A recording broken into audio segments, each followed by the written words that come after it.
All right. Welcome back, everyone. We are on session 2 of the Ode Chronicles. And I am, again, your host for this evening, Libby Reitmann, and I'm joined by Sarah Moore, Hello. Mike Rowe, Hey and guys. Chris, better known as Miko. Hang on. Mikolajewski? Mikolajewski. God, why do I keep wanting to put that L in there? There's too many silent things. Next time I'm going to get it right. So... It's all right. You never pronounce the H in my name, so. Oh, well, that's true. Everyone gets it wrong. All right. So we are back. Last week, if you weren't here to join us for our last session, which was our first inaugural session, we talked about our 2020 Ode to Laz Backyard Ultra Marathon that happened just a few weeks ago. And those who are joining me and who joined me last week are our top 3 runners. And thank you guys again for taking the time to join me once more. And we're going to talk about training tonight and what you guys went through to prepare for this type of race. Like I said last week, most of the questions that I got from other runners were in regards to training. So everybody apparently wants to aspire to run at least 100 miles at some point, including myself. So a lot of the questions kind of talk about working up to those bigger, like over 50K type miles. So if you guys are ready, we'll get right into it. Sure. Like last week, I'm going to give you guys each the opportunity to respond to each question. If there's something that you don't want to share because it's a secret and you want to keep winning, Sarah, then just go ahead and say pass. But if you are comfortable with sharing, everybody will get a chance to. So our first question came from another runner. It was sent in to me, and I put it off as number 1 because I just thought it was a great starter.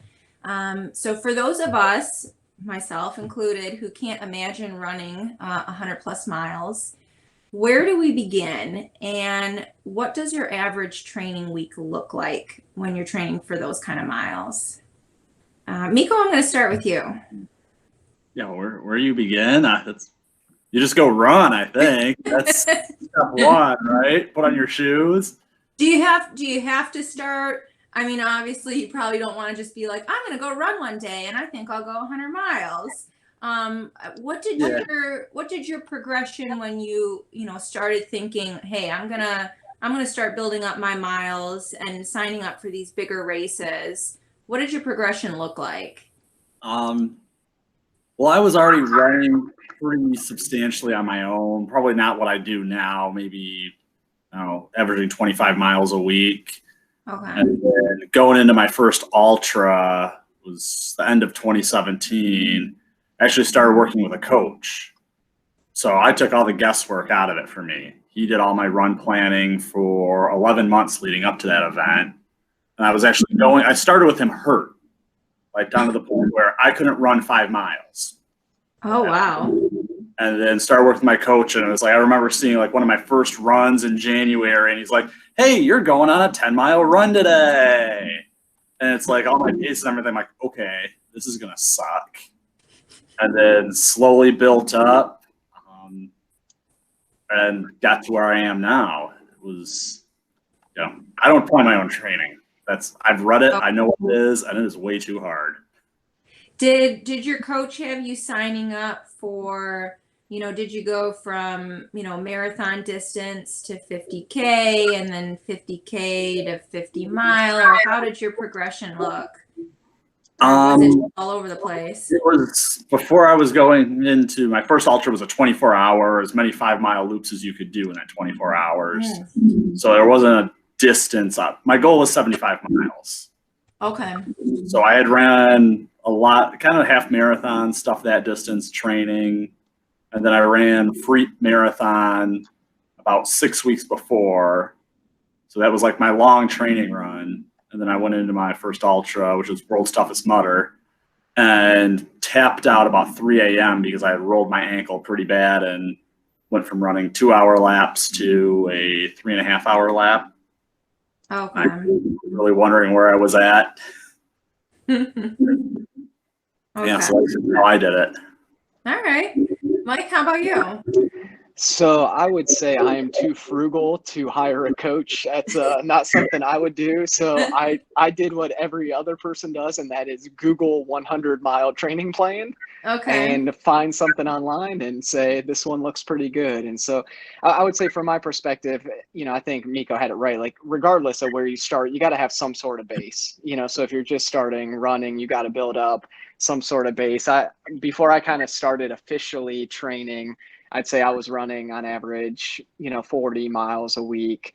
But the plan I had was really about a half a year plan. It was about a 6-month plan to build up to 100 miles. And so, I think the key of when you're getting into miles much larger than you're used to, it's being able to do it at a slower pace to try to avoid injury, because that's your biggest risk and biggest setback is getting hurt. And so, I trained for about a 6-month period following a plan that I found online, building up from weekly miles of around 40 up to, that the average weekly miles was about 75 if you take out the weeks where I did, some periodic like 50-mile training runs or stuff like that, but kind of a normal training week would get up to about 75 miles for my peak mileage. But again, I was trying to I knew I wanted to go 24 hours, so I just kind of Googled something around 100-mile training plan. Okay. Nice. And Sarah, you were aiming for, you said 150 last week. So Yeah, well, I had like a mixture of Miko and Mike's approach. I obviously didn't have a coach, but did the kind of weekly mileage build up that Mike describes, because I did the similar Google thing where, I tried to find a plan that would fit my lifestyle, that was reasonable. I can't run 5-7 days a week. Well, I couldn't initially. So I needed something with maybe 2 days a week and then long on the weekends. So my plan was the weekly mileage build up and then aim for that long run on the weekend. So getting used to those tired legs or those long mileage days.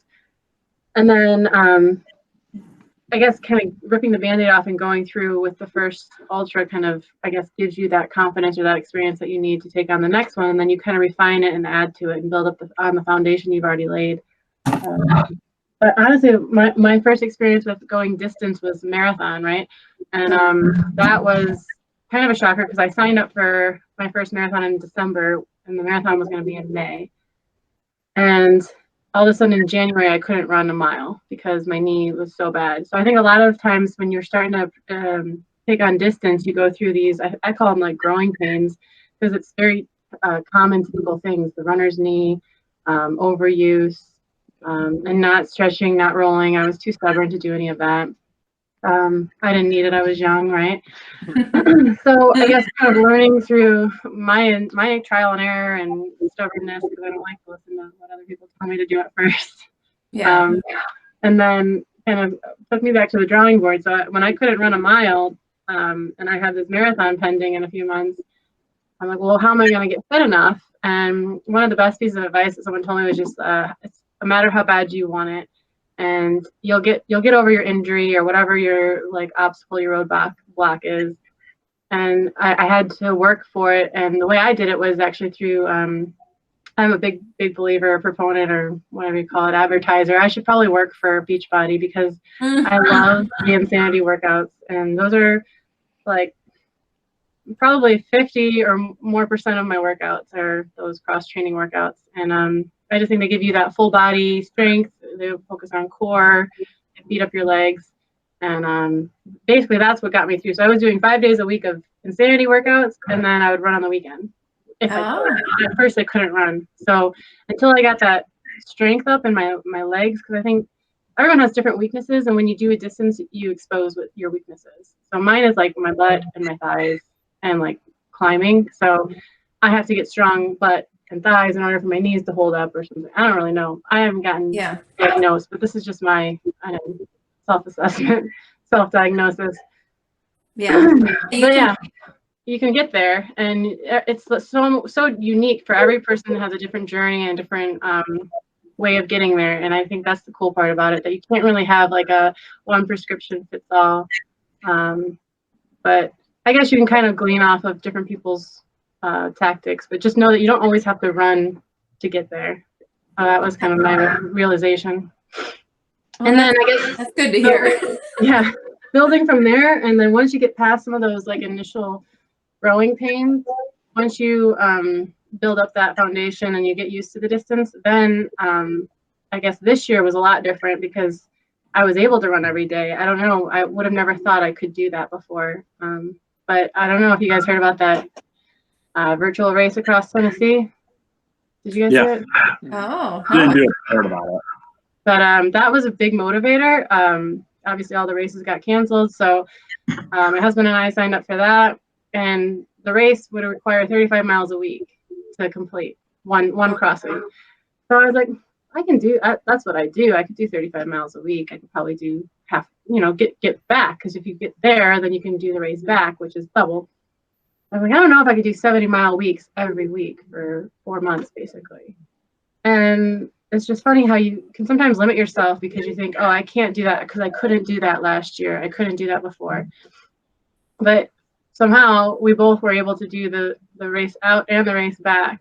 And so we both did more than we ever thought we could do running mileage wise. And that was kind of a cool, like, I feel like you level up like a video game. And that's why I keep coming back to, like, you think you can't go into that next challenge, but then you break past it.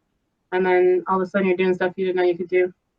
So for those people that aren't familiar with that race, that's another Laz race. And so, Sarah, I got to ask you, any interest in Vol State? Oh, I don't know. Maybe. I wouldn't say never, but. Come on, you can come do it with me in 2 years. Is that your plan? You're on the 2-year plan, Miko? I wanted to do it next year, but because of everything that's kind of like going on, all my races this year are like all carrying over to next year. Right. So my schedule is all full, so I can't get out something stupid like that. So for the people that aren't familiar with that race, you're running across the state of Tennessee. There's no aid station, no nothing. Like, you're just on your own to people sleep in cemeteries, behind a gas station. I mean, some get hotel rooms. It's just the craziest race ever that Laz puts on. And every What time of year? change. Middle of the summer. The hottest time, yeah, it's July, right? The hottest. That's July. I know it's always like the hottest part of the summer, and the humidity in Tennessee, it's just nuts. Are you on roads or are you on trails? Road Running. Okay, that's right up your alley there, then, Mike. I'm not that crazy. That's a Miko challenge. Yeah, the last Bull State 500K. I know it. It's bookmarked on Ultra Sign Up. Oh man. I like the idea of the adventure. There's the Marathon Disables also sounds intriguing, but I don't know. I don't know if I want to be away from Is that the one in the desert? Yeah. It's like 6 or 7 days.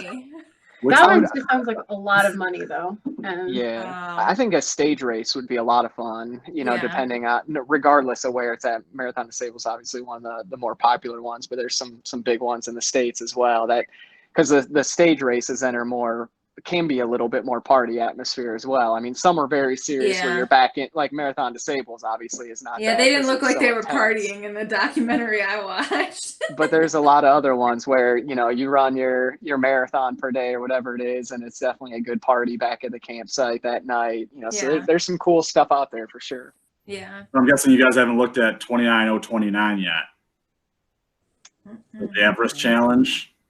They do it twice a year in Utah and somewhere on the East Coast. And you literally start at the bottom of like some ski mountain. They have the whole camp built. And you run, hike, climb, crawl, whatever you got to do to get to the top of the ski hill. Take the chairlift down and keep doing it till you hit 29,000. Oh. Everest. I don't know about That was that. another one I'm looking at. it's just funny how you escalate, you grow from 5K, 10K, whatever, but then you start to get curious. The more you start to tap into what your limits are, the more you're like, well, let me try this. Well, let me ask you guys this: do you see these races? Because this is kind of what I did. You watch something about these races, or you hear something about these races, and you say to yourself, "That sounds horrible." and then you're like, I probably should do it. Like maybe I should do that. Definitely. But it just sounds terrible. Just That's like a stupid idea. Sign me up. The Yeah, one through the exactly. Sahara. I was like, people die? Like, who wants to do that? I kind of want to do it now. Like, How hard can it be, right? right? You just gotta go. If Yeah, she the can thing do it. Your shoes might melt. Whatever. It's all good.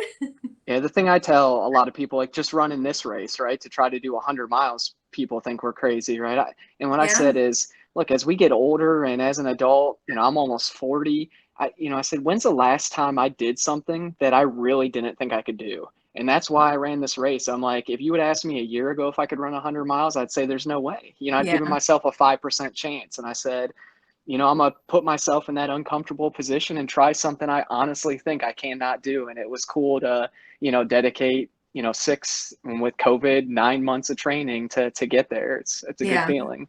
That's the excitement too about the unknown. You don't know what the day is going to serve you. You can train and train and fall flat on your face, and that's that exhilaration or something over the potential of failure. Because I don't know, like I think we talked about it last time about running a marathon. You kind of know you're going to finish, and it's a matter of time.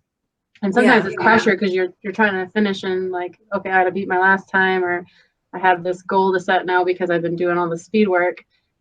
With these more obstacle course races or distances or I don't know, stupid challenges, it's just a matter of how hard do you want to push and when is your will going to give out. So yeah, it's pretty You interesting. guys have seen the Barkley Marathon documentary, right? So I'll probably flub the quote, but Laz says one important thing in there. I just love it. I have it written down in my office. Is just it's like something like you can't have an achievement without the opportunity for failure or something. Like something in that thing. It was like really true. Yeah. So, Absolutely. That it's like the bigger the opportunity for failure, the better the achievement. Yeah.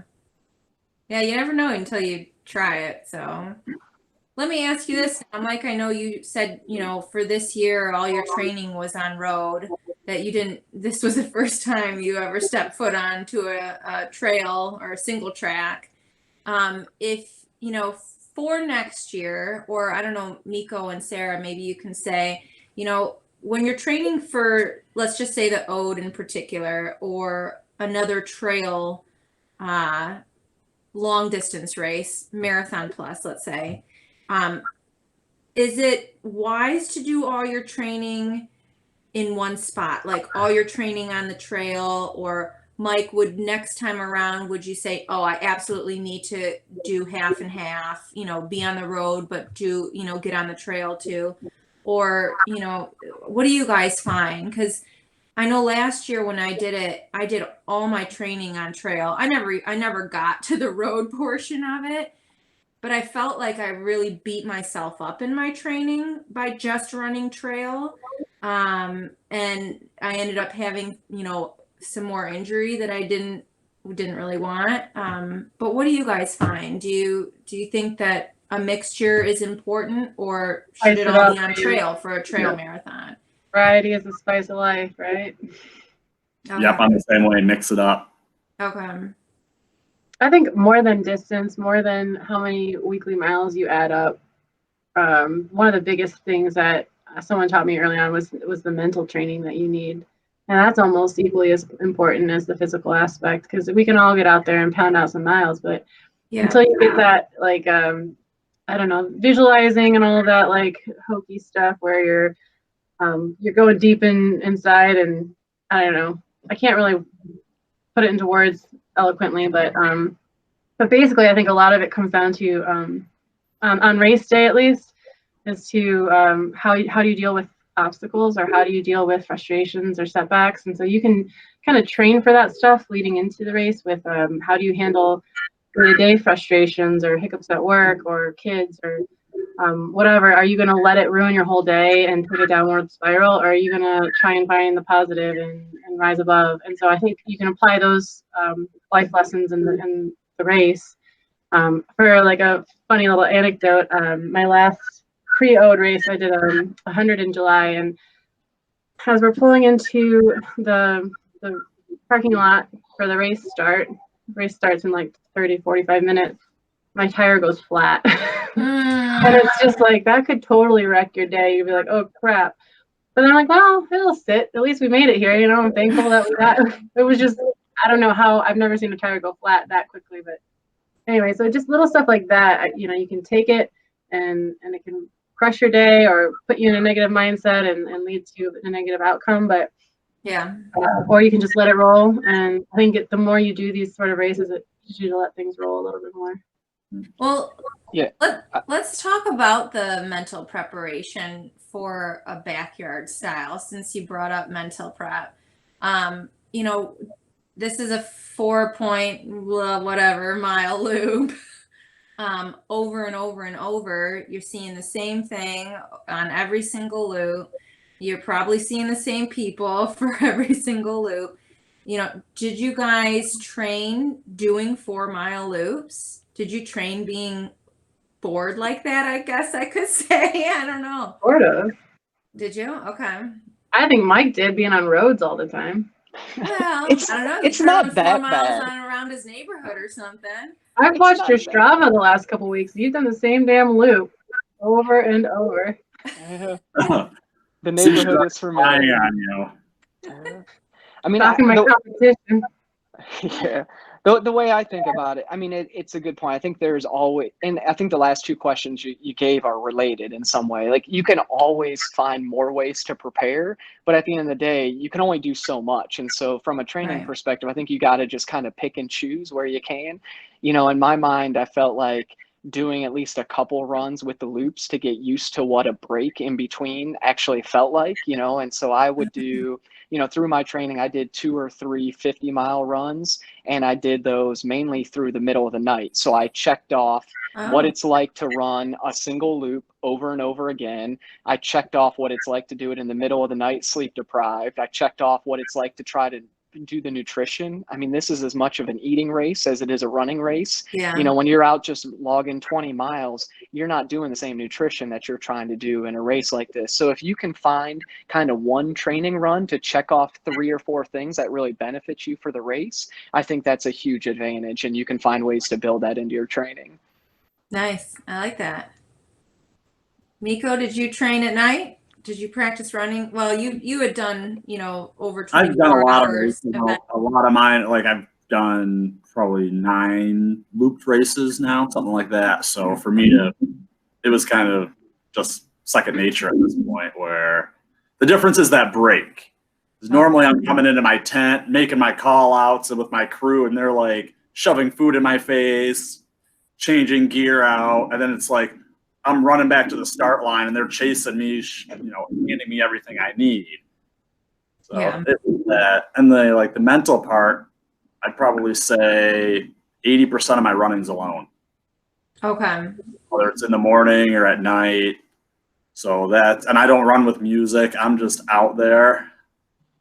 So I just Okay. kind of, so when we get out on that course, it's the same 3-4 of us that you pack up, and it's the same stories and jokes every loop. You know, Sarah knows it from last year. Like, that's the same stories. Well, we got some new ones now that we have some Ohio flavor. Right. This year, I was so upset we didn't get story time. But yeah, Libby, what you were saying about doing the trails and getting injured and all that, I think a lot of another important aspect of the training is listening to the body and what it needs, and to become more mindful of that as well. And like even recently, I went out for a run and I had to kind of bail short because my knee was squawking or flaring up. And so I know that means I got to go back to hitting my cross training videos and working on all of those weaknesses that are now exposed, or that I've been neglecting. So I think if you just listen, you'll know what you should do. If you're running too much, you can kind of feel it, or you become more, drained. And if you're feeling that way, you probably need a rest day, or you probably need to mix in something else. So Okay. definitely don't. I wouldn't say just do one thing only, because it's boring, and then you're missing out on other fun things to do. And Right. just make sure you're listening to whatever needs attention and focus on that. So Sarah, you love the Beachbody like HIIT workouts. Do you, Miko and Chris, do you guys do cross training? And what do you do? Well, I know Miko, you bike. Yeah. I bike, swim, lift, play hockey. Okay. You name it, I do it. Are you doing any strength training? Like, are you doing weights? Are you doing squats? Are you doing side lunges and all that weird stuff for you? In a normal like time when I have access to a gym, yes. Okay. At my house, like right now, I have a 35-pound kettlebell and a 60-pound sandbag. So I was doing laps around around my block with the sandbag at one point, and my neighbors just think I'm nuts. I'd like to see that. Yeah. Mike, I how about you? also have a climbing rope and a spear throw in my backyard too. So my neighbors don't. Okay. That sounds fun. So from me, if I would give advice, I would give the advice of what Sarah and Miko do. It's not what I do though. It's, you know, with limited time, I get my runs in typically, and I don't feel like I have a whole lot of time for other things. I would say though, training for 100 miles, as my mileage has really creeped up, I started to feel some of those things that Sarah described before, you know, the runner's knee and things like that. And so I did, you know, do some more physical therapy type of exercises, more just some things to try to strengthen the hammies and the quads, maybe the calves, try to take some pressure off the knees. And, you know, doing that maybe 4 days a week, you know, I try to do just a couple exercises that got it down to like 20 minutes a day. It did make a world of difference, you know, kind of getting rid of the knee pain. So I did incorporate that, but you know, so I'm a couple days a week, maybe 20 minutes doing some light kind of body strength type of stuff, but nothing major like the other two guys are doing. Okay. And for anybody just starting, some of those little PT exercises, they don't seem like a lot. I don't know which ones you were doing, Mike. If you're doing like the band walks and little crab walks and everything. It can rip you up. Yeah, 10, 15 minutes a day, twice a week. I mean, it'll solve some problems. Sometimes it's those little tweaks, like in golf or whatever you do, and you don't think that they're going to make a big difference, like rolling on a stupid foam roller. And that can be the solution. And you just don't even want to think that something that easy. I'm kind of like a grind it out kind of person. Like if it doesn't hurt enough, I'm not doing it right. I got to make it hurt really bad. So it's supposed to hurt, you know? Yes, I'm with you. I've never been on a foam roller that doesn't hurt.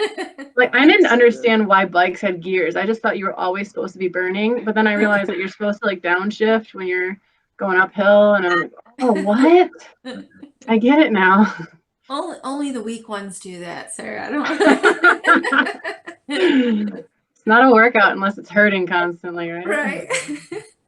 So, or if you're sweating profusely, right? Yeah, I'm good at that. So, if you know we were training for the last few weeks leading up to the Ode, Sarah, you mentioned the dreaded taper and how much you hate it. Did you guys all do the taper? Because I've read about these runners who are like anti-tapering. And it sucks. It really, really makes me not. You're anti-tapering, Miko? I hate taper.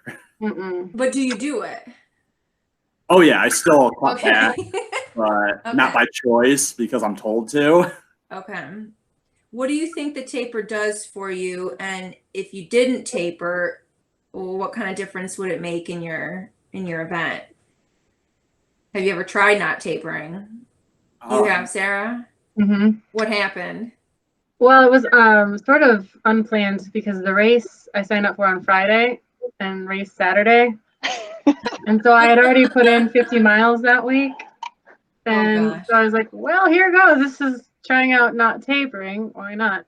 The race went okay. I definitely felt tired and probably didn't perform as well as I could have. I took Friday off. I ran Monday through Thursday and then raced Saturday. But yeah, I think I would have done much better if I had tapered. But the tapering I do, I mean, I don't know if you can gauge it. I've done anywhere from like dialing it back over 3 weeks, which felt too long, to now I just kind of cut back the last week. And then like before Ode this year, I didn't do anything for 3 days before. And usually I'll do something like even light, which feels like nothing, but I didn't do anything for 3 days. I don't know, maybe it helped, but mentally I was a complete Not a nice person. Censoring. Yeah, I know. Like it just, I don't like inactivity. I'm surprised I'm still married. So, and the fact that he crewed me. That bad. Well, a lot of the plans, like I'm like you, Mike. I'm too frugal to pay for a coach as well. So I'm constantly like reading things online and looking up spreadsheets of other people. And a lot of those plans have that last week where you're barely running anything at all. And like you said, Sarah, like the last 3 days before the race, there's no activity. And was that in your plan too, Mike, that you had looked up where you're 0 miles for the 3 days prior? So my like official Google plan was no miles the 2 days before. I modified it a little bit just based on what I would normally do for kind of marathon training, tapering. I mean, I think the key is, right, you know, I would still during that time, even though the miles are coming down, I would still try to walk, you know, I do much more like dynamic stretching that last week than maybe I normally would, just because I'm not running, to try to stay loose. And then you try to fill the time doing some other things. Like I wouldn't want to do a whole bunch of strength exercises and risk something there, but it's mentally preparing for that race, you know? So it is, you know, we talked about how much of a mental bear this race is. And so it's, you know, mentally saying, look, I got 8 minutes in between loops. Like I got to, in my head, I got to know how I'm going to attack that 8 minutes every time. What do I need to do? How many calories do I want? You know, you're thinking through. I would spend that last week, since you're not out running as much, really trying to beef up the mental game and getting ready and preparing. So that way, you know, when you get in that race, there's no second guessing thing. It's, you know, I want 300 calories this hour. I want to change shoes when I change from the road to the trail. Like you just don't want to have any guessing during the race. It's you've spent that time that last week really preparing that plan. And I think, like, to your point, that also plays into that whole visualizing it. A lot of it is breaking up the race. For me, I have to look forward to the night section. Getting through the day is just obstacle number one, and then I get to fantasize about, you know, when the sun sets and my road shoes come out, and just being in the darkness and giving yourself that play-by-play is really important. And the stretching too is a good one. I like that. Definitely not enough, but something. Stay active, but don't get sore. Don't get sore the week of the race. There's no gains to be made. So dial it back for sure. Yeah, on a race like this, the prep, I don't know how long it took you guys, but it was like when I saw 10 days we had to race, I had to start figuring stuff out and shopping and finding everything. And then you're like, well, what if I bought all of this crap and then I don't even make it to the night? Or yeah, exactly. That guilt of like, oh my gosh, we just ate all this food. And I'm not sitting there prepping everything, and then, you know, leaving your frozen grapes in the freezer and getting to the site and being like, where are my grapes? Not that I did that or anything. Yeah, not that ever happened.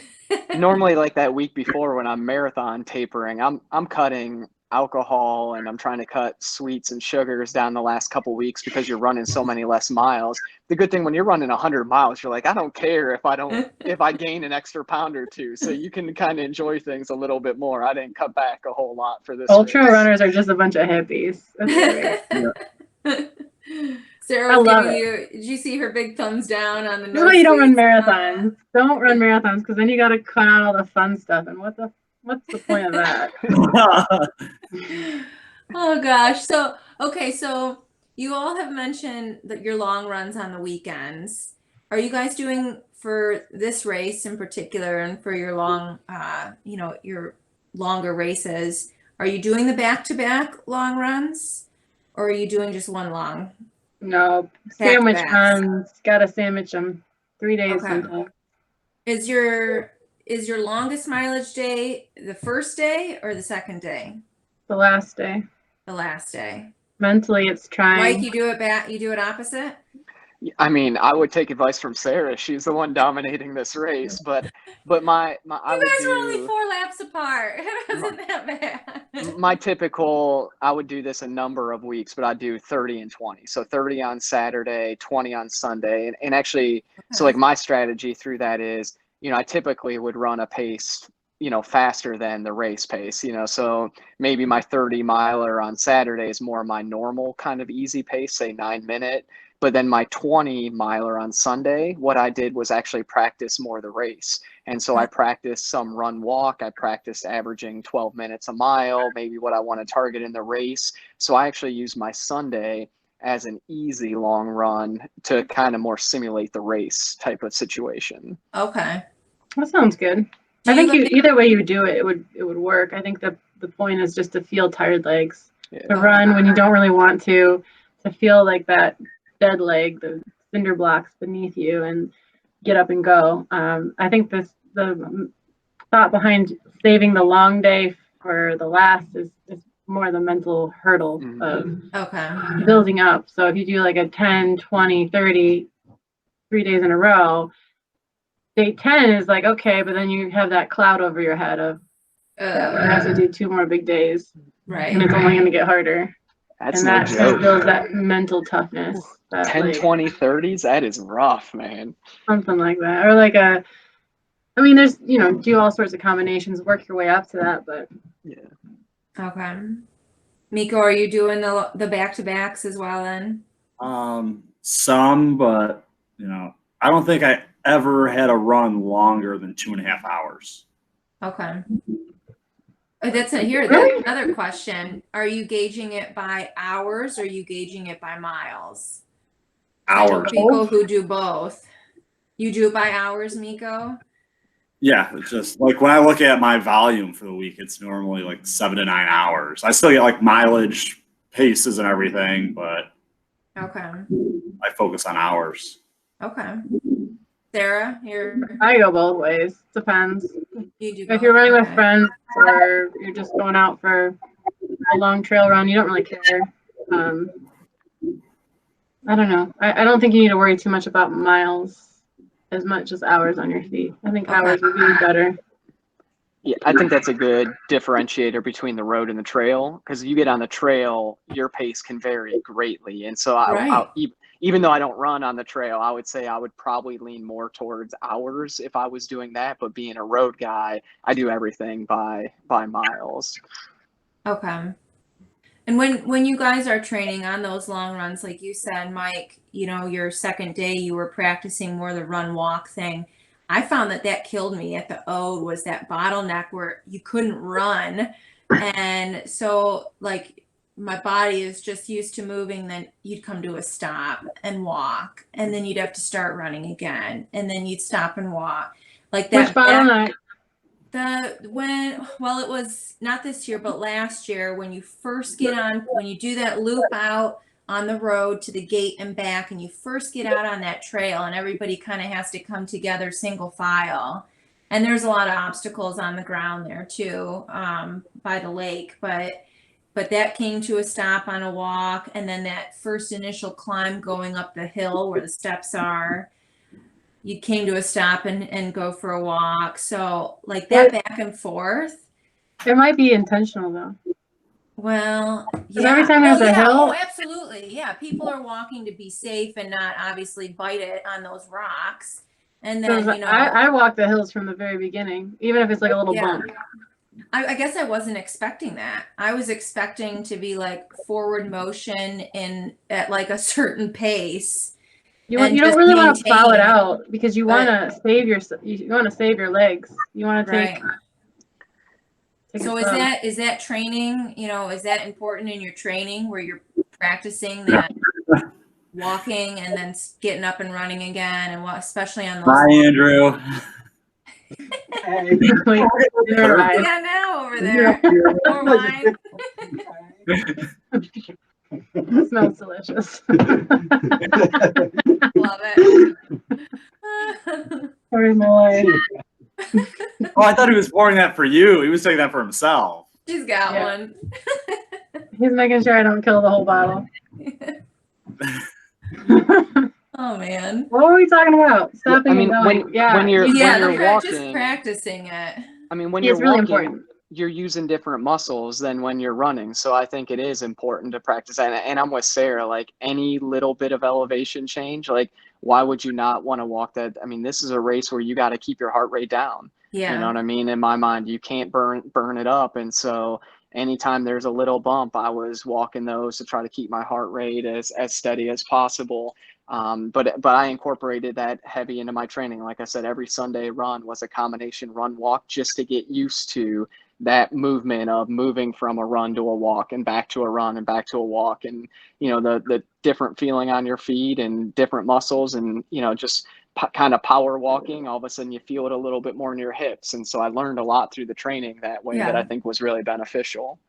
Okay. All right. Yeah, I remember fatiguing and feeling it in my hips, whereas on my training runs, like my hips never were sore. And then feeling it in my back too, where I think the cross training is what my core was just like. Yeah. Like Were you wearing a pack or anything? I had a hydration pack, but it was just 2 really small bottles, so it wasn't a lot of weight or anything like that. My low back used to always kill me early on. Initially, I think that's just core, and in just a matter of time it'll go away. Okay. Like some people complain about the bottoms of their feet. That used to hurt me too, but I think after a while stuff just figures it out. Yeah. I never had an issue with my feet. It was always my low back and like my hips and stuff. So yeah, I've been trying to do more cross training and everything. How'd your feet feel, Mike? I actually like going on the trail. Like I felt great. Are you talking about now or during the race? During the trail, I thought it's all different muscles. Like it felt great. Like when I do a 50-mile training run at home on the pavement the whole time, like the bottoms of my feet hurt a ton. And so I never, even like once we hit 50 miles on the road through the middle of the night, like I never had any foot issues. One thing I did do, I guess you could call it training, is when I did a training run and realized my feet were hurting, is I try to put as much time on feet as possible the last 6 to 8 weeks before the race. And so like at work, I mean, you kind of have the benefit of being at home now with COVID.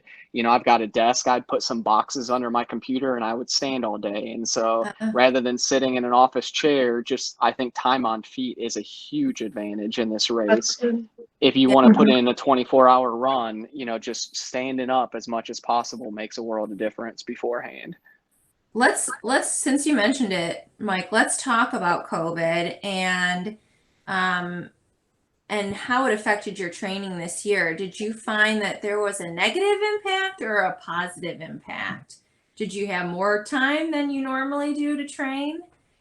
Or like you said, working from home, you can improvise and do whatever, stand up, walk around, get up a lot more than you would typically? Or how did that work for you guys? So for me, I'd say it's kind of 2 impacts. So one was negative in the fact that races didn't want to cancel until they had to at the last second. So I had 2 races that I had tapered for all the way down to like the last week before they canceled. And so you have this period where you get all geeked up for the race, you taper down, and then they postpone it. And so you got to ramp miles back up, you taper back down, they postpone a race. And so that was kind of hard to deal with from a COVID perspective. But the benefit of it is, I lost my commute to work, so if I had a 40-minute drive to work, I joked around the last meeting we had where I was getting up at 4:00 every morning. Well, now I could get up at 4:30 or 4:45 and still get, my 15 miles in before I'm running on a Wednesday if I want. So it has been really helpful to lose the commute to downtown Columbus and be able to sleep in a little bit more. So I'd say that's a real benefit. And then with kids' activities, getting canceled and postponed, I don't have to get a Saturday run, a 30-mile Saturday run done by 8:00 so I can be at a 9:00 soccer game because we didn't have one. So I could, if I didn't finish a run by 9:00, it was okay because I'd get home by 9 and still be able to hang out with the family. So it was both positive and negative for me. Yeah. Miko, how about you? Yeah, I had a lot more time, but no access to anything I normally do. So that was hurting me.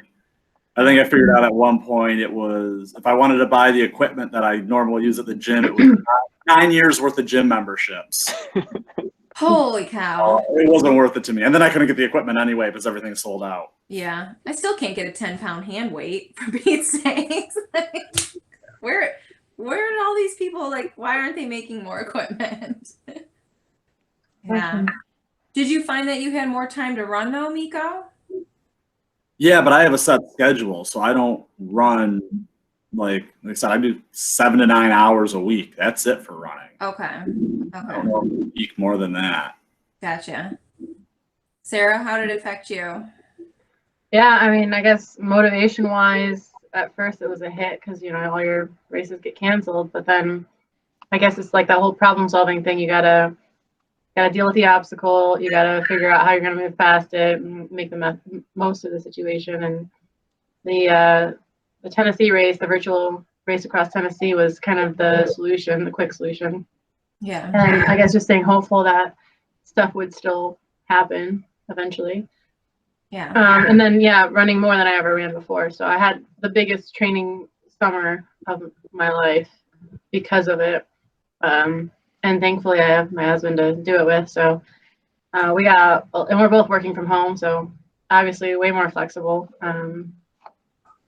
So huge advantage there. And we have a garage gym. So we have access to our cross training facility. Nice. So it all worked out, but so I don't know. I would say it was overall positive, but just the only drawbacks are like the masks and the fact that I couldn't post pictures. Yeah. I just we're ready to go hang out with Sarah. She's got her own gym. And I was gonna say, cooler. are you taking memberships? You even built like a rock wall so you can go climbing and Nice. That's get awesome. inverted and Yeah, I definitely think this. We're gonna need pictures of this. Just Right. after. I definitely think it's made people, amp up their home gyms if they were able to. I know when my first race this year got canceled, I was like, nah, I'm done, and I just started riding my bike, and oh, nice. That is legit. Yeah. got monkey bars, a Coming punching over. bag, TRX, rock Monkey wall. bars. Oh my god, those are the worst. Yeah, Nice. come on over, play with me. That's awesome. I'm into now. Who needs to That's park awesome. cars in their garage? Come on. That's a good. You don't need to park a car there. Yeah. So, and I guess going back to COVID training, Mike, I know there were a lot of pictures of you, heading out from each start line with your mask on, and a lot of people, including myself, this year deferred to next year, just because of concerns about transmission and everything. Were you concerned going into it? Were you concerned for your health? And how did you feel? How did you feel the race handled everything? Did you feel safe, while you were out there? Because I know your family in particular, you had mentioned last week, that was like your stipulation, like you have to be diligent, you have to be safe. So Yeah, I mean, this is a tough one because I get everyone's in a different place with this, so I don't judge in any means. But for me, it was just, it felt like the right thing to do. To wear it. I'd wear it when we were at camp. I'd wear it at the start line. There's an out and back portion. I'd make sure I had it up while I was passing runners. I kind of kept it around my neck when nobody was around. We are in a public park, so we're passing people, so I would pull it up through there. So, I'd say on average, at most, I'd have it half the miles, on the race that I'd have it on. I think the race did a really good job, though. I mean, when we were as small as we were at the end of the day, it was down to like 55 runners. Ted easily could have still just had one start line, but he still said, I'm going to split the group up. We're going to have two separate groups. Our start line, we had spray painted dots where we were distant to at least try to start that way. Okay. I think they did, Ted did a fantastic job to make it as safe as possible. I feel really good about that. I think the runners were super respectful. I get, a lot of people knew each other. Part of it is I'm also an outsider coming from Ohio. I didn't know a single person there. It was evident, and Sarah's talked, and you as well, around how much of a family the Eau de Laz group is. A lot of people know each other. And so I get that a lot of these people are training, with each other throughout it. But for me, it just felt like the right thing to do. There were a couple other runners that had some mass part of the time, but I never once felt like it was an issue, never once felt like things were bad. I feel way worse going to a grocery store or anything like that around me. So overall, I would say I was super pleased with the way it was handled, and glad I could be a part of it. Okay. Yeah, that's good to hear, because, I really hope it doesn't trickle over till next year, but if for some reason, we still had to do the COVID type rules for next year, that definitely makes, I can't speak for everybody, but that makes me feel better knowing, okay, everything did work out well this year, and, people were being courteous, people felt safe. So I think that's important going into next year too, if we have to do it again next year. But how about you guys? As far as races go, though, there's not a whole lot of exposure. You are your own aid station, right? Tad provided a few things, which was really nice, but for the most part, if you're coming there and you're serious, you're going to bring your own stuff. Okay. You're not going to need anybody else, so I think the format itself allows it, or is more conducive to COVID. It's COVID friendly. Yeah. And a lot of the runners were that way. I kind of give a shout out to Miko. When I show up at camp the first time, I parked my tent. I didn't know Miko at the time, but I ended up putting my tent right next to him. And Miko's like, hey, why don't you scoot your tent over, 6 more feet? We're supposed to have a walkway here. And so, it was awesome. All the runners were in and doing the right things. And, it was a great time. And for the record, the only reason I knew that is I was already yelled at for it. Tad was there. You just didn't want your Ohio tent next to him. Right. Well, yeah, that too. Yeah. I don't know who flag on my tent for next year. I don't have one of those up there yet. Yeah. Oh gosh. Okay, let's see. Let me gonna start a whole new rivalry. Ohio or Michigan versus Ohio. Yes. Bring it back. That is a rivalry. At the Ode now. It's already there. All right, so we've talked about tapering. Let's see. Okay, so here's just a random. I don't know if we've said it already, but so what is the longest distance you ran on a single day during your training for Ode? What was your highest distance, Sarah? Because you're laughing. 137.5. In one day. Well, I guess it was over a day and some change, but in one session, I should guess. Yeah. Okay. All right. But Sarah, in fairness, we talked about it last time, but that was during the virtual backyard event that you did. I wasn't training. No, it was just a race. It was just for fun. It was the virtual. That was the virtual race. So maybe it'd be beneficial to say, if you didn't have a virtual race during training, what would you have done? Yeah. Okay. A normal training run would not go past 30-something miles. 30 miles. 32. Okay. Yeah. Thank you for clarifying that, Mike. For everybody else listening, holy crap, I got to run 130 miles. Okay. So yes. But doing a 50 miler or doing a race still counts. Yes. So if you do a precursor race before your main race, I think that's important. Okay. Yeah, and I had done a virtual 12-hour 5-mile loop thing earlier in the year too. So I did 50 miles there, just as a training, trying to prep for another race that ended up getting canceled. Okay. So I did the same virtual race Sarah did. So I did 75 miles, but again, I would not have chosen to do that if it wasn't, the timing of it was well before Eau de Laz, it wasn't like anything butting up close to it. I did choose during my training to do 2 50-mile runs as training.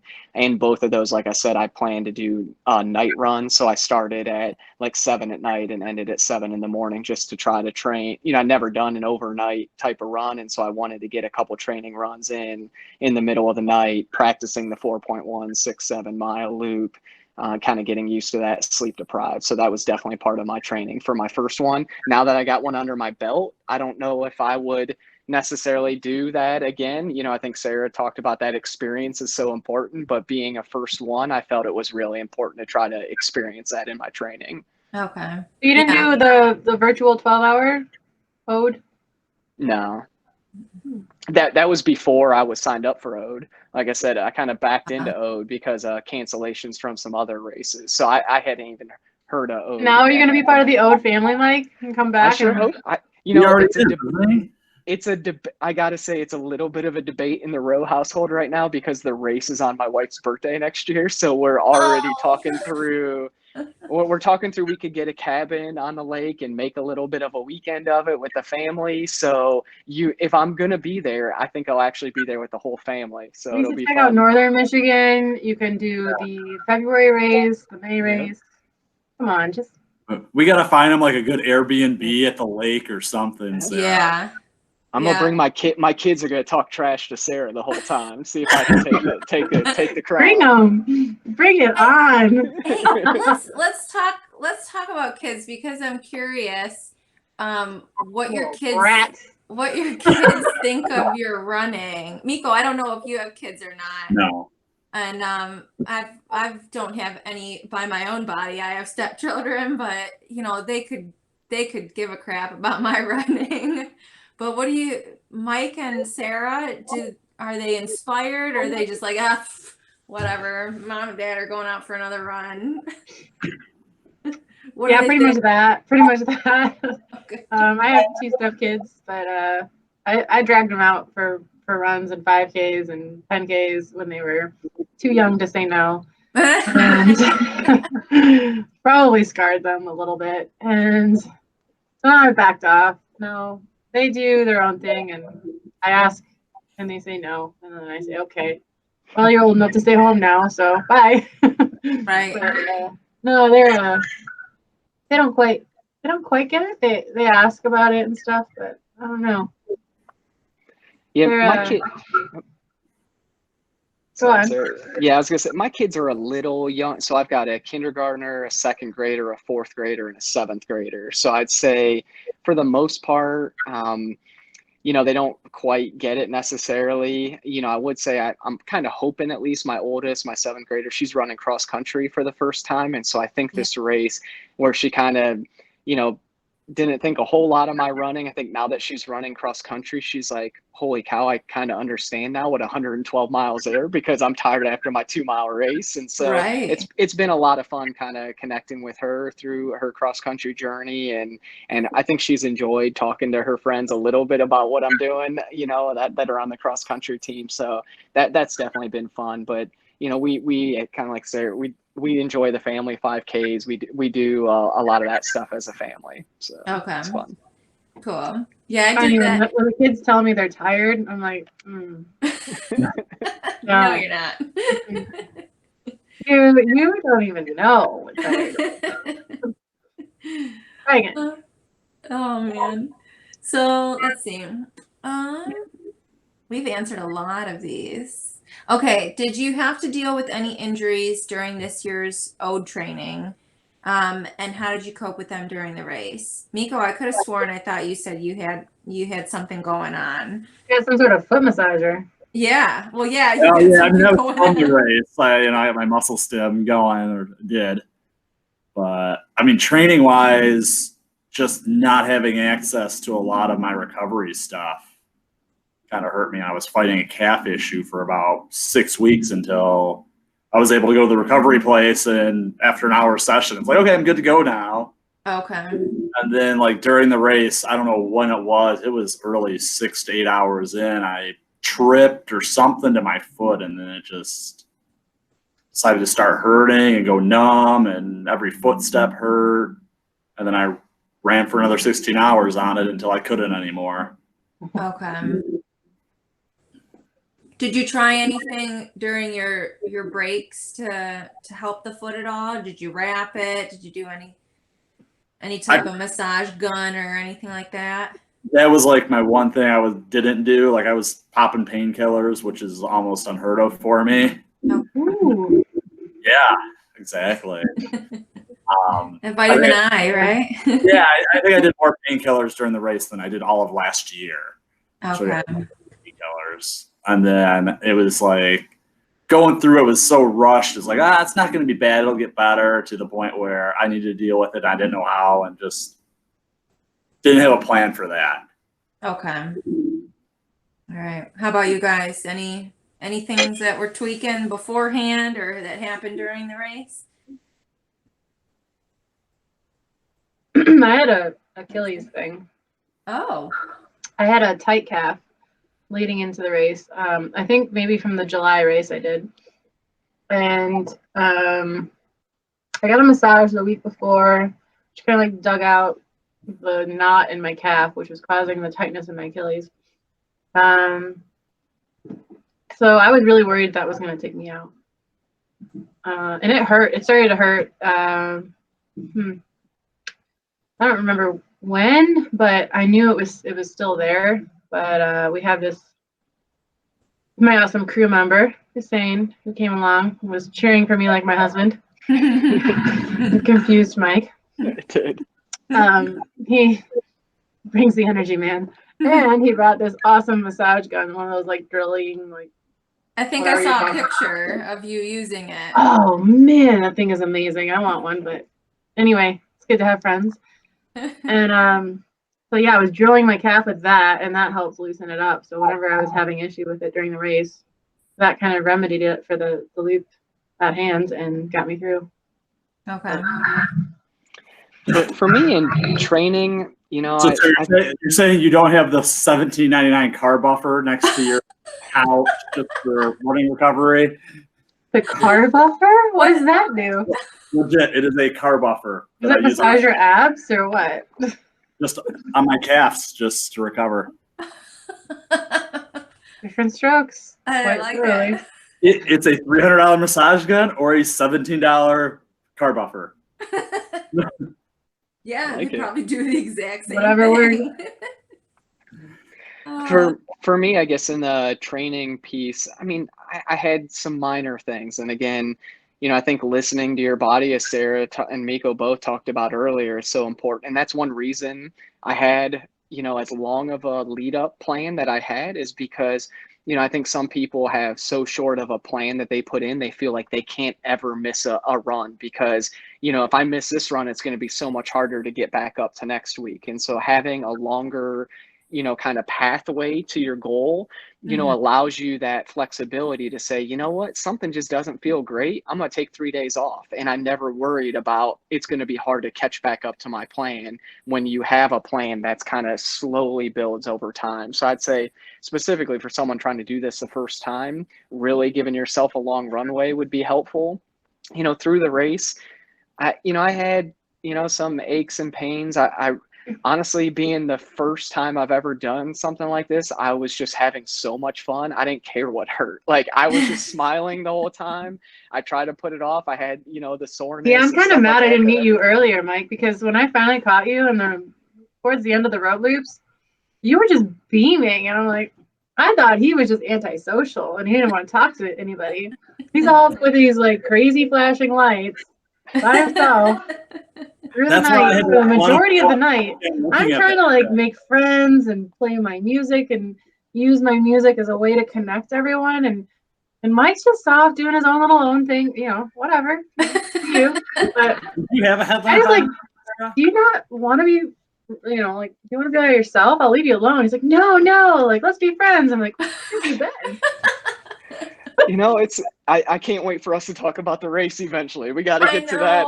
Yeah. Maybe that's like session 17 on our list here. So we'll get there eventually. But it'll be I session 4. I'm just kidding. This is fun. But you just kind of do, I think it's important to just say, look, this is what all the hard work's been for. And no matter how hard it is, like, this is why I've been doing this for 6 months. And so during the race, you just grit it out and say, I'm going to go as far as I can. So it doesn't matter what hurts at that point.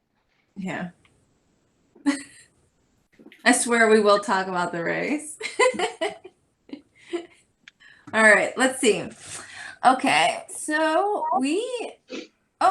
I liked this one too. Well, we've already talked about the running coach. Miko, you said that you do have a coach and they're kind of formulating your training plan and everything. And Mike, you said no coach, right? Just my fourth grader telling me what to do. Okay. And then Sarah, any coaching for you? Or are you doing your own stuff?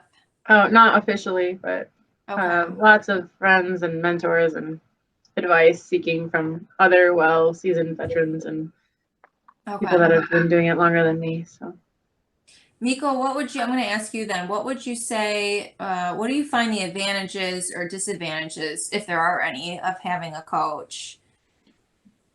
The advantages are definitely like, I don't think about my runs. I get a schedule, and my joke with my coach is run monkey. Like, run monkey just wants to go run. Just tell him what to do. Run monkey goes runs. So like that's the whole thing. And like Mike was talking about, like taking days off and everything. Like if I'm having issues, I don't stop training. We work around it. So if something's hurting, something's back off on speed or mileage or something to kind of compensate. But I don't really stop through since I've done this since 2017, the last 4 years. And then through my coach's local, so we do group runs for long runs on Sundays. So it's the whole group, and a couple of the runners from that group were helping me do my transition and being there for me Sunday. So we have our own little community that we run with, and everybody's there. So that's like one of the big advantages. The disadvantages is, yeah, I do got to pay a little bit for it. But I've had no physical therapy bills since I've been working with them. So it works out that I don't need to go and get work done as often. Yeah. My mind, that was a worthy trade-off. Okay. Have you ever had difference of opinions with a coach? Is it typical that someone is pretty flexible with you, or is it something super rigid that if like training plan, like why? If you don't do what they say, well. It's flexible. I mean, yeah, every once in a while I get that email back like, oh, you beat your paces or this or that. But normally it's, open conversation.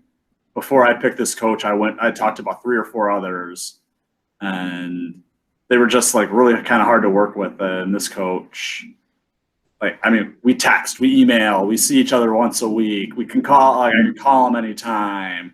So it's really rare if I email or something like 2 hours. If I don't see something from him in 2 hours, that's like, okay, what's going on? Okay. So that's good. Yeah, really disagreements. No, I trust his training plan. He's got so much success and proof, and I buy in. I may not understand everything all the time, but I don't need to. Yeah. I trust his plan for me. Okay. Do you guys do all 3 of you do the speed work and the hill training and stuff like that? not so much speed work maybe for the backyard, but I definitely think it's good. It's good to mix in. Hill work, yeah. Yeah. I don't know. Where are you from, Libby? You're not. I'm from Brighton, so I live around here. So there's around the there's not a whole lot of elevation to be had around here. Although I recently went to Brighton Trails and I'm in love with them. Yeah, Brighton They're State great. Rec has Brighton Rec area. hills. Yeah. I can't believe I've only been there once recently and ran the trails, and I was like, I gotta come back here. They're beautiful. Yes. We can figure out how to make that 5-mile loop, not 4.5 miles. I really want to know. On your Garmin? You got to get on the mountain bike like anytime, like that one loop I know where you're talking about in Brighton. It's like I go out there and I run every so often because it's like, oh, it's a 5-mile loop, and it always comes out like 4.5. It's not, yeah. And the other one, it says it's a 3-mile loop, and it's only like 2.5. Yeah. Those are the hiking trails. You guys got to get on the mountain bike trails. Yeah, that's the ones I did. Yeah. Those are it's like 16, 17 miles worth. Yeah, you can get some pretty decent runs if you do all of them. So, And But they're if you've ever been not up out and like down. this east side, there's the only place you can really get game for if you want to do some like hill repeats or something. Well, my crew goes to Bloomers okay. usually Wednesday nights because it's really close to the Yates cider mill, and there's free donuts on Wednesday nights. So tip from the top. You do your Bloomers, you get your donut, everyone's happy, and they have an ice cream store. Yeah. I'm guessing you're doing the stairs. Yeah. So you hit the Bloomers. There's 200 steps top to bottom. It's 100 feet. Okay. So you do 10, you get 1,000 feet of game. Ish. Mike, do you have any elevation in Columbus? I mean, there's definitely parts of Columbus where you can find some. I don't really have much around me. I mean, give you an example of the virtual run I did with 75 miles. I had a total of 900 feet of elevation, and compare that to the race we just did. I think I logged 9,000 or something like that. Oh my gosh, it's yeah. very different. But I mean, in my opinion, I guess I'd say for a first time backyarder, I felt it was much more important to start logging longer miles. So I was not doing speed or hill type of stuff. I think, that's something I would love to build more into my plans, to try to do this again, which was a major change for me. You shouldn't do that, Mike. You should never do lower repeats. Yes. But it was a major change for me from a marathon runner. I'm much more used to that. So I honestly felt like way more out of shape, honestly, despite adding a lot more mileage through this training. I felt, a lot slower, but that's the name of this game. And so, I think for the first timer, mileage is more important. And as you look to really progress, after maybe experience in one race, I'd say, being able to have some more specific type of workouts would be beneficial. Okay. Yeah, I wasn't sure how much. I mean, we've got the stairs in the ode, and there is elevation change. It's rolling, I would say. If I don't know if you guys agree, but there's definitely some roll to it. But I didn't know if the speed work was the same as what maybe marathon runners would consider speed in hills. Like we're typically walking up the hills. So you can get fast at walking though. Okay. So it's good to practice hiking, fast walking, power hiking up those hills. Kind of power up the hill. You can look up YouTubes of how to hike a hill. Yep. And how to put your hands on your quads. I watched sticking your butt out as far as it'll go, bent over. You mirror the elevation. I always bend over when I'm going up. Okay. So you do kind of stick your butt out. Yeah. And it engages a different part of your lower half, your region, so that you're not working the same muscles. And you see some people just walking up a hill straight up, and it's not good. You kind of need to lean into it. And the same way with going downhill, you want to lean into it. Don't break. Don't fight gravity. Otherwise, you're gonna expend unnecessary energy. Yeah, I think a lot of people, as they get more tired, maybe start to do some of those things. But I think, Sarah, you would agree with me that why in a race like this, if you're going to do something when you're tired at a mile 100, you should be doing it at mile 1. I was the only one I saw. I was a back of the pack runner on the trail at Oak. When we started the race, I could see everybody. I was the only person that had my hands on my quads, pushing on them up stairway to heaven. And, later in the race, you start to see more of that. But to me, it's these things you should be doing right at the beginning of the race because there's a lot of benefit to it. And to your point, you got to train those items. It's amazing if you go out and just try to take a walk and try to power walk, how much faster you get. I mean, like I said, I made that part of my Sunday run of practicing power walking because I know it benefited me in the race. Even on the road loop, you don't want to run those hills. You want to walk and then run the downhills. Mm-hmm. And when you walk, you don't want to just be moseying. You want to be powering them because you want to get there and have a break in between your road loop. You only run the hills if you're trying to send a message to the other competitors. Right. The mind game. Yeah, you did that. You did that a few times, Mike. A couple times. We're not going to talk about it yet, though. I'm not tired. Mike did that a couple times, every time. Mike, were you doing it as a mental, game? Oh, heck yeah, he was. Or were you doing it because if you thought you would walk, you would just come to a stop and then never start going again? No, I felt good on the road. Okay. Sometimes you just feel definitely good and you want to show off how good you feel. And it's Nice. obnoxious to those people who are not feeling good. Mhm. Nice. If you're having a weak loop and you see someone else feeling good, it just like hammers you, you know? So Yeah. Like- when you feel good, you want to boast it, but it's also not good because then you intimidate your other runners and you kind of want to keep them because you need them to keep going. So Ah, it's a tricky balance of like Oh. how much do you want to mess with people? okay. That's interesting Sarah says that, because the last 2 laps, Sarah jetted off the start line faster than she ever did in any other lap. And so don't tell me you can only go as far as someone else takes you, because I know you were sending me a message there, Sarah. I don't want to hear it. I was love just it. warmed up. The night was cold and I finally got warm again. Oh, I can't wait to really dive into that when we get to the race day stuff, because yeah, I'm always interested in the mind games and how are you running with other people because they're helping you along too, and at what point are you like, all right, this has got to end, they're gonna have to drop like flies, I'm gonna not be able to keep going. Let's It's a see. tricky balance. Right, yeah, I would imagine it would be. We talked about in training with little to no sleeps. Oh, are there any apps or online programs that you guys have ever used for training? Are you using anything to log, what you've done? I don't know. I was just curious if there's any apps that you guys. We're all on Strava, so You're on Strava. Oh. Okay. Yeah. Garmin was not being hacked. You're being hacked? No, Garmin when they're not being hacked. Oh, right. yeah, gosh.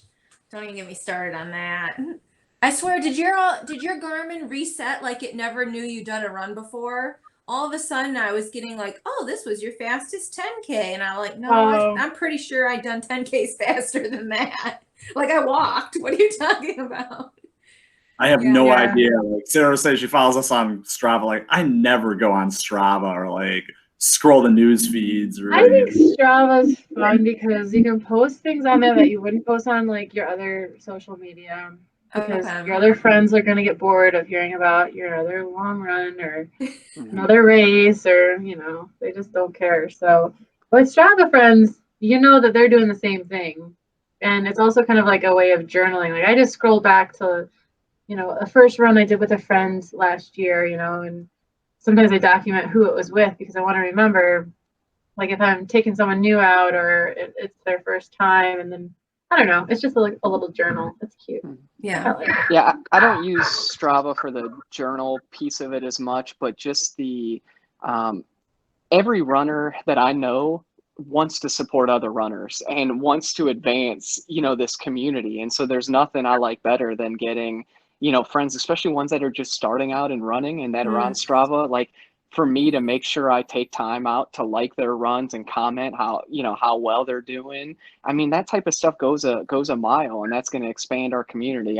In terms of like the journaling piece, I'm still pretty old school. I keep Excel spreadsheets of notes and journals and logs, through Excel. But I do love Strava, to Sarah's point. I don't want to post that stuff on Facebook or Instagram. Strava's the place for me to do that and help support the community. Okay. And then you can be like the local legend for that little loop around your neighborhood. I do run it a lot. I think I might be the most old school. I have a calendar that I just write on, and I have to stare at it every day when I walk by in the kitchen and see, okay, I did that, or oh, I didn't do that. So My mom had a calendar that she'd give my dad stickers every time he worked out. We'd come over and check on him to make sure he did exercise. that's pretty Didn't much have any what it stickers is. today, Dad. I don't That's do stickers, awesome. but I do like check boxes, like, okay. We should get some superhero stickers. It'll make it even Probably. better. Maybe that would be more motivating. We gotta upgrade you. Oh God, I know. I try and develop those habits, good habits. We start on. This question was interesting. And I hope it doesn't offend you guys. So this is how it was written. So the last 2 years of the Ode to Laz race, it has come down to Sarah and other men in this event. So while Sarah is proof that men and women can be equally intense competitors, do you find that there's a difference between men and women when it comes to endurance or speed? No one is going to think you're sexist in answering this question.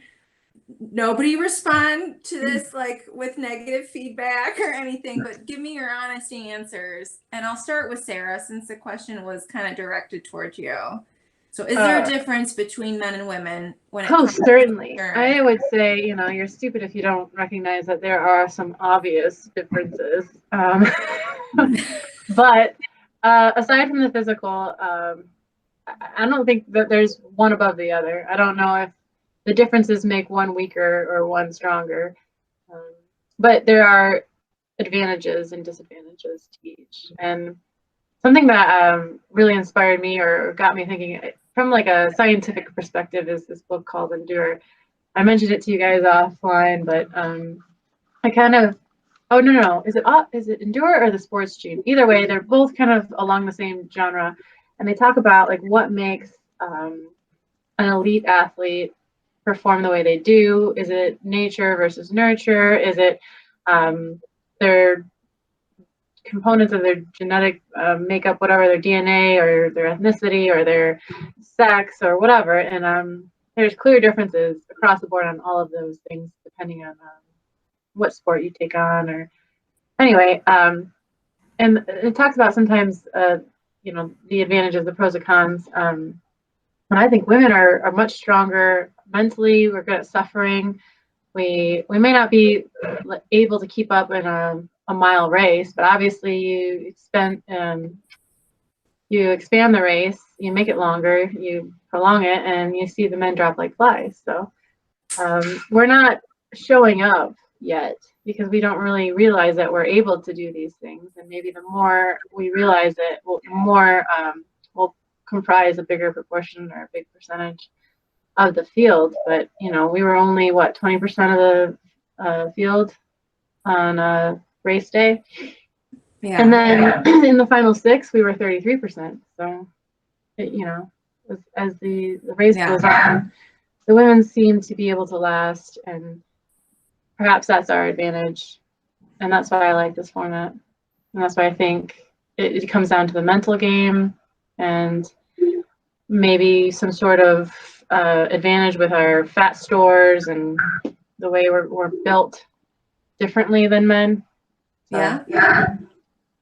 I don't know. I don't know if I said it right, but basically I do think there's a difference, but I don't think it's a bad thing. Yeah. Yeah, I think there's definitely a difference, but like you said, this kind of event, you don't know who to watch out for, who could come up, and how anybody's going to perform. Because it's not like just speed, it's endurance and just the ability to suffer, right? Like if this would have went into 48 hours, 50 hours, that's when it starts to get fun, and you don't know who can get through that. Mm-hmm. In a mile race, there's genetic differences that are easy to spot. Okay. Mike, what are you thinking? Yeah, I think from my perspective, I'm not going to say I'm an expert on the scientific studies, but I think it's been clear that the longer the race, the more equal the playing field on things. And honestly, when I start to think about some of the difference, I really think runners who are dedicated, it's our job to make more people interested in the sport of running and to build the community. Like, I really believe in that. And it's not the Jim Walmsleys of the world that I think are motivating people. Who it is, it's Camille.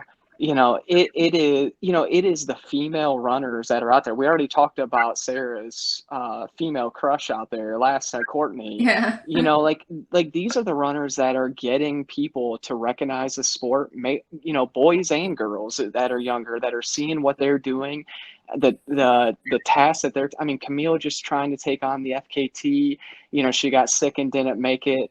Camille was trying to do 600 miles in 6 days. That race got canceled, but I have no doubt she would have achieved that. What they're doing at the highest level, if, whether it's a young boy or girl, like I look with my 4 kids, man, these are just fantastic role models. And to me, that's what I think about the difference from the males and females, is that these elite female runners who are just out grinding, doing things that I never thought was possible, are really inspiring tomorrow's youth, and hopefully will really build the community longer term for us. Yeah. Amen, Mike. Yeah. Empowered women empower women, right? Hashtag girl dad. Cute. So, do you do anything different in preparing for a race that you're going to be up against mostly men or more women? Sarah, I don't know. You gotta kind of show up with a little bit of confidence, or Okay. maybe a little chip on your shoulder, air of like, I don't know, like you can hang. Be one of the boys. Don't limit yourself. Don't think that you're less. Kind of, my dad would always say when I was playing basketball, you stalk onto the court. You don't show up like kind of like cowering. You show up like, I'm here. I'm ready to play. This is my field. And kind of that helps boost yourself. Like fake it till you make it. Even if you don't feel it inside, you show up, you chin up, and then you play ball. So Yeah. What I would say, I one thing I really take away from Laz was our group of 6 that lasted from 75 miles to 100 miles together. That's a 6-mile stretch that all 6 of us ran together. And I feel confident I can speak for Miko, and I can speak for Josh and Tom, the other guys. Like, there was no looking at Sarah and Abby any different. We are just out there grinding miles together, supporting each other. I don't think you look at it any different, other than the fact we all want each other to succeed. There's no doubt in my mind, all of us wanted all 6 of us to get to 100 miles. Oh, for sure. Yeah. We were all disappointed when Tom and Josh and Abby dropped at 100 miles and didn't keep going. Yeah. But I know they gave it everything that they had at that point. And, at that point, we're just all equals doing what we love and getting a chance, because, Laz was able to go on when a lot of races aren't. We got this opportunity to really, just achieve some fantastic goals. And I was glad to be able to do it with the other 5 runners.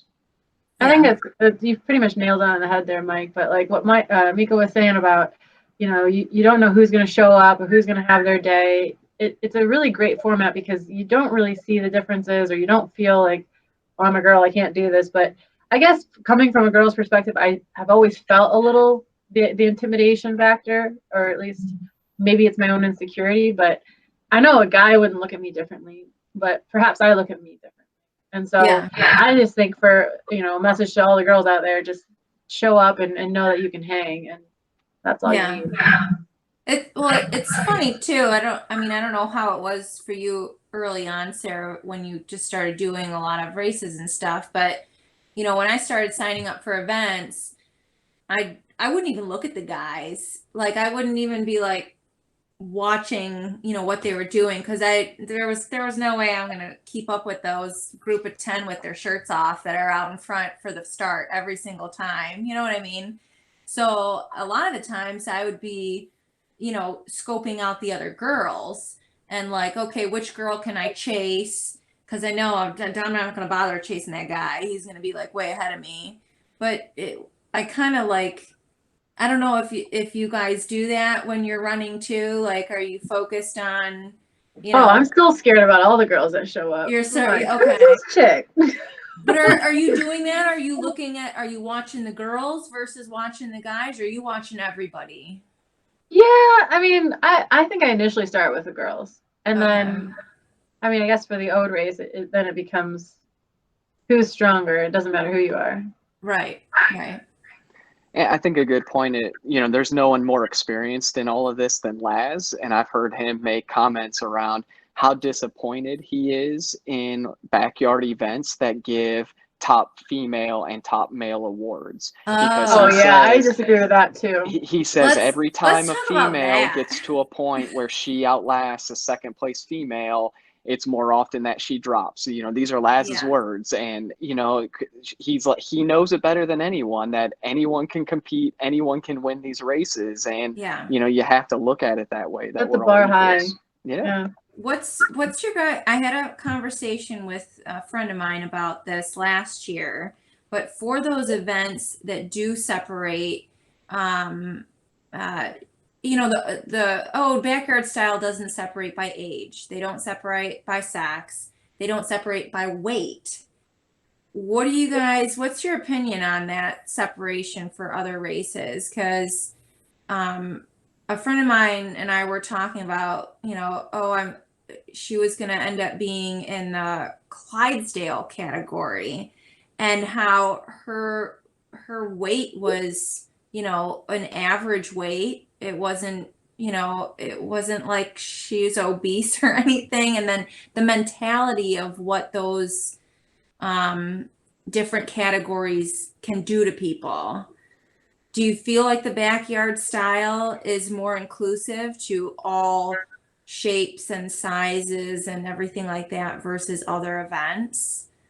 Yeah, I'd say so. Oh, yeah. I prefer all in it together. Yeah. Miko, what do you think? Oh, for sure. Like, this is Yeah. inclusive because I said you don't know who's going to show up, what their history is, what their training is. At the end of the day, this event is like more mental than physical. Yeah. Like Patience too. Yeah. patient. Yeah, it's just experience is going to get you further than being a strong runner. Yeah.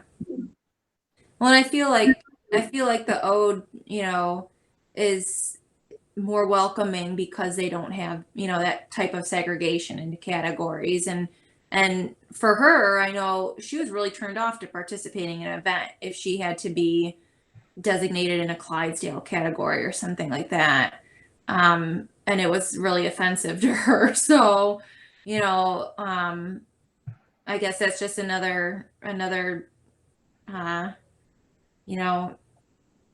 positive toward the backyard style ultras, especially for newer runners or runners of different shapes and sizes. It's welcoming of all people, and it's of everybody's limits, without putting you into a category. So I think that's the whole thing with the I think we've ultra covered. running community too, right? Like, you can go to any ultra Oh yeah. and it doesn't matter. Like, you kind of get into like marathons, 5Ks, like, wait, the fast people go there, they finish, and they kind of like go wander off. And ultra community, you get there and it's like, we at the finish line, there's a party.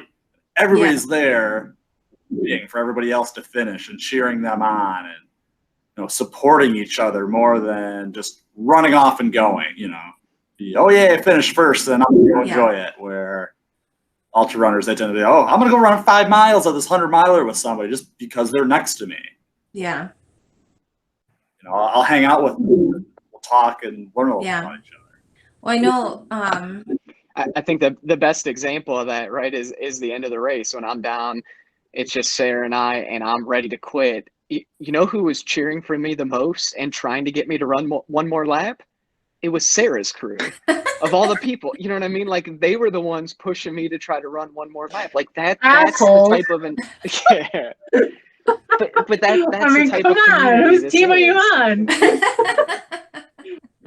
It's It just was cute it's because we were all waiting for you to come in. And Yeah, I was jokingly being like, shh, because they're like, I was come waiting for on, him come to on. like my Mike. crew learned instructions, like, get him into my tent, get him what he needs. Like, I And know I'm like, guys, calm he's in down. the back, like, whatever he needs, get him. And then finally, then Andrew's like, well, you need this. This is good training. You need to cheer. I'm like, you're right. Dang it. Yeah. Let's go, Mike. We do another lap. Do you guys practice? Do you train with your crew? How do they prepare for something like this? Because last year when I did it, I just told my husband, I was like, I don't know, like just be there when I get to this finish line and I'll tell you what food I want to eat. Like that was the extent of our conversation about crewing. So do you train with your crew? Sort of. I mean, I guess you just, after a few races together, you get to know what is needed, what you're gonna. The quarantine race, the virtual one really helped. That's where we worked a lot of stuff out and used that as a really good. Okay, so during the day it gets too hot. You don't want to eat a whole lot of big food. You want probably something cold, refreshing, a smoothie, something that's easy to get down. I don't know. You just kind of work out those tweaks, adjustments. But for me, short notice crew, like I have everything lined up, and I have a couple friends who have crewed for me and been around races where I can put them in, like they can come in anywhere in my crew, like through the race and just jump in and know how I want stuff and what I want, just come in and take care of me. This race was kind of different because I had a couple new people unite with me and they've never crewed. So it's like, okay, here's what I need. This is what's going on. And I remember the first time I come back and I wanted my energy drink. And they had mixed it like with a whole cup of water. I'm like, no, I want like 3 ounces of water to the powder. Like I just want to go. So they were a little like, having to call some of that out. And yeah, we've talked earlier about just how much experience matters, and man, does crew make a difference, right? So like during training, I did 250s and my 175 with the virtual, and my wife helped with that. And so after a couple experiences like that, she starts to learn, what she anticipates a little bit more what you may want. And so with the virtual race, that was a downside of COVID. She couldn't come because we're not really letting other people around our kids to stay. So she stayed home with the kids, and my brother crewed for me. It's the first time he had been around me in a race, and there's zero chance I would have got to 100 miles without him. I mean, he was great. And that's why I give a ton of credit for Abby, who went 100 miles uncrewed. I mean, that's just, I can't imagine going through that, what she did. So she was self-sufficient. Yeah. Okay. The one piece, like with my brother, I mean, he was great at giving me everything I asked.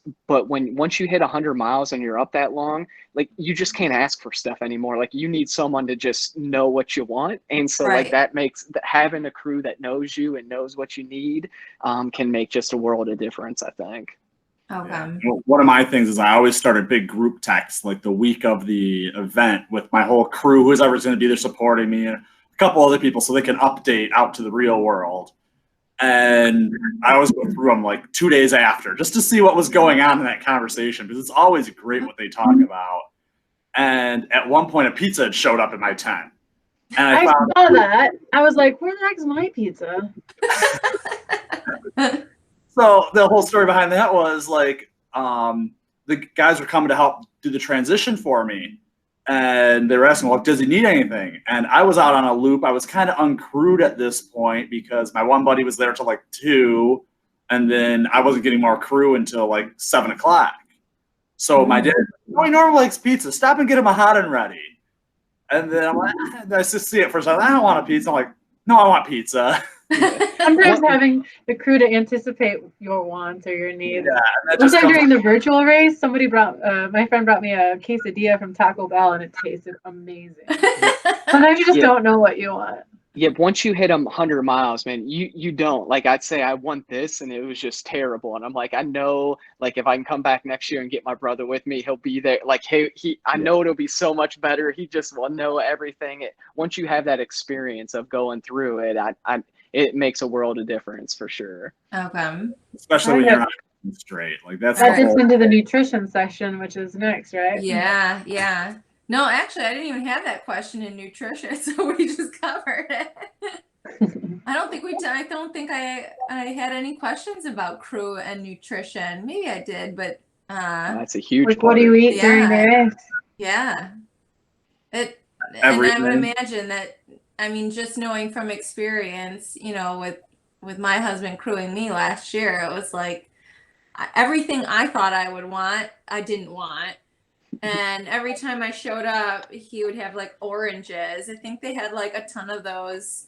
They did this year too. Those little cuties or whatever they're called. Yep. Yeah. And I just like, that was the only thing that tasted awesome to me. So every time I showed up, he'd have like handfuls of peeled oranges and I would just shove them all in my mouth. So, yeah, I guess I'll just ask you this now because we're talking about nutrition a little bit, and then we'll take a break from it. But Mike, you alluded to eating, and this is as much as a race to eat as it is a race to run. What kind of mileages were you training where you actually practiced your eating? Because I mean, you're not going to go out for like a 10K or a 10-mile run even and like be just shoveling in food. So are you only doing your nutrition like training during your long runs on the weekends, or how does that work?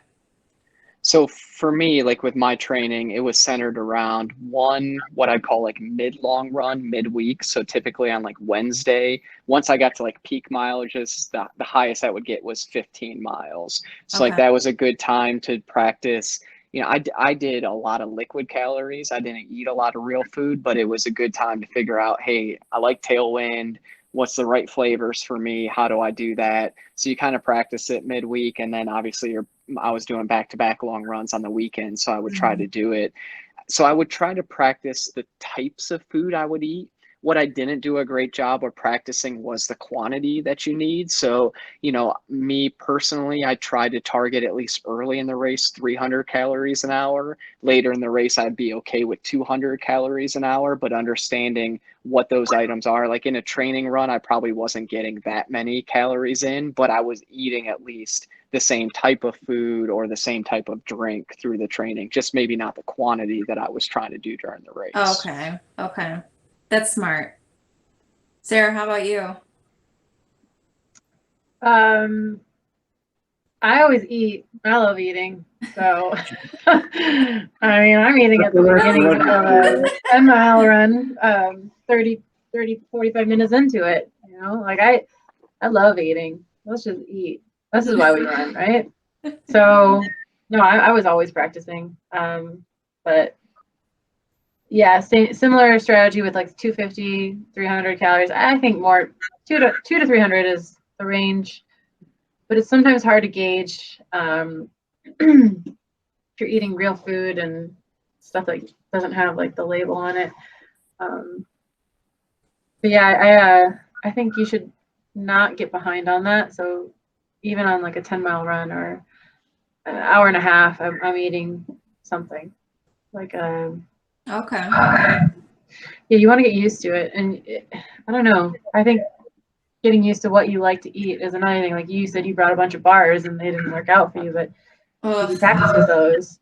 I did practice with them, and it was, but by the time I got there, it was like they were just and I guess you go through phases too. Like sometimes too much. What once worked for you didn't, so always bring backup. And I don't know, just try new things. I'm always up for that. Okay. Have friends bring extra, and then plan to drop. Have something to look forward to. Run there. Miko, what do you think? Are you eating on all your runs? You're like the exact opposite of me. I will go out for like my long 2-hour run with a pack of like the Gatorade gummy gels. Like I'll be supported on for like one pack of gum for 2 hours. Okay. I was trying stuff out here and there, but I don't normally won't fuel a lot during a run. Okay. My inner fatty is just crying right now. When I come home, it's like open season on the pantry, but yeah. So how does your nutrition, I mean, how do you do when it comes to race day though? Are you finding, since you're not used to eating and having a, I don't want to say a full stomach, but having food in your stomach, how does that affect you during the race? Are you like forcing it in? No. I've done it enough where I know what to eat and how to do it. Okay.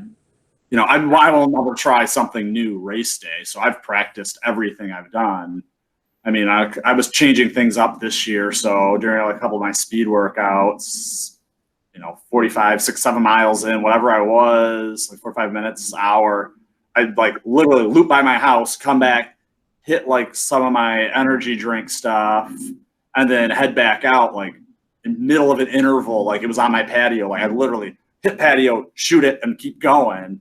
Okay. Nuts, but Your fueling strategy sounds so mechanical. Like, I like to enjoy my food. I don't know how you do that. I think what's funny through all this is like you look at the three of us and you basically could say our running training up through this could not be any different between the three of us. And our fueling strategy, Sarah's like, I'm eating all this real food. I'm drinking Tailwind and eating goos, and Chris is doing nothing. Like the reality is, that's what makes us so hard, is that you just have to figure out what works for you. Like I wish it was just one thing that worked for everybody and you could do that. But at the end of the day, you just got to practice some things, figure out what works for you, and say, I'm good with this, and go. I want to know more about the Tailwind though, because you and Maggie use it. And I kind of like, I haven't gotten the Tailwind. Sarah? What? I did. See, I pre-mix it. So I had a gallon, like pre-mixed, ready to go. I've never tried it.